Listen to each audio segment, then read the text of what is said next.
Those of you with good memories might remember that a couple of months ago Catch-21 did a video about the story of a 13-year-old boy and 15-year-old girl becoming parents together. It was a national scandal and everyone was asking how did this situation come about. The finger of blame was pointed squarely at the standard of sex and relationship education in this country. Well, the government's leapt into action and they've introduced a plan to make sex and relationship education compulsory for all school pupils as young as 7 years old. One group that's been pressing for a decision like this for a number of years now is Marie Stopes International. They're a leading sex, health and education service. So we've been over to their London HQ to get their views on the latest government initiative. Okay, we're talking to Emily James of Marie Stopes International. Thanks very much for talking to us today, Emily. Can you tell us whether the government plans for compulsory sex education for younger children are in keeping with what Marie Stopes has been suggesting needs to be done for a number of years now? Absolutely, and Marie Stopes International are really delighted that the government have announced that sex and relationships education is likely to be made compulsory by 2011. We've found that historically, although some schools have been providing really excellent sex and relationship education, the provision of it is actually quite patchy across the UK, and we feel that this is a real opportunity for all children to be given an entitlement to sex and relationship education, which we feel is a really fundamental part of their education in general. An obvious counter to this, some people are going to say the more you teach children about sex, particularly at a young age, the more they're going to want to do it. What might be Marie Stopes' response to that? Teenagers and children are already bombarded with a lot of sexual imagery.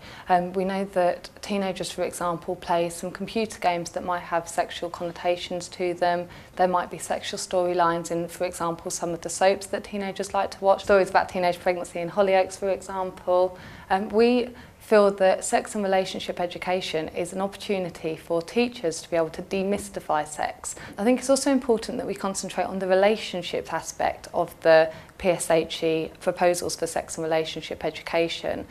We're not talking about just the biologicals of sex. We're talking about teaching children from a younger age about how to care for one another, at a later age teaching teenagers about respectful relationships, and also giving teenagers the confidence to say no, so that if they feel pressurised in a sexual relationship, they actually are able to make choices for themselves and are equipped with the skills and the knowledge that they need to be able to make sexual responsible choices. Okay, but the government's been suggesting taking sex education down to children as young as 7. That's really just too young to be teaching them these things, isn't it? Well, Marie Stopes International don't believe that 7's too young to be teaching children about sex and relationships.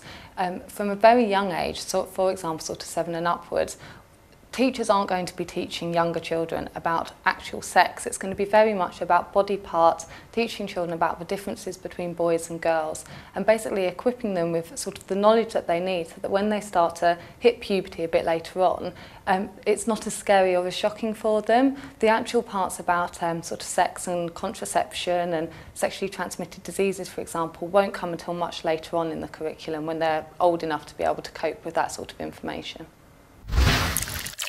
I think some people might be worried about this policy that it might take the onus off parents to teach their children sex education. How might Marie Stopes go about keeping parents involved in talking to their children about sex? Parents play a crucial role in teaching their children about sex and relationships. We would encourage all parents to have a very open relationship with their children so that if their children are in a situation where they need advice, they feel able and confident to actually speak to their parents about this. With regards to the sex and relation education being made compulsory in schools, parents, my understanding is that parents will have a right to withdraw their children from these lessons if they want to. They're going to teach children the skills and the knowledge that they need later on in life to protect themselves against unintended pregnancies and things like sexually transmitted infections. So Marie Stopes International believes it's very important that all teenagers and children are given the opportunity to attend these lessons. And we found that actually a very few number of parents do withdraw their children from this. So we hope that it will actually be received very positively by parents of children of all ages. Great. Emily, thanks very much for talking to us today. So, compulsory sex and relationship education for kids as young as 7 years old. That's the government's plan. And we've heard what Marie Stopes International thinks about it all. Now we want you to let us know your views and opinions. Log on to catch21.co.uk, leave us your opinions on this subject, and stay tuned for future videos.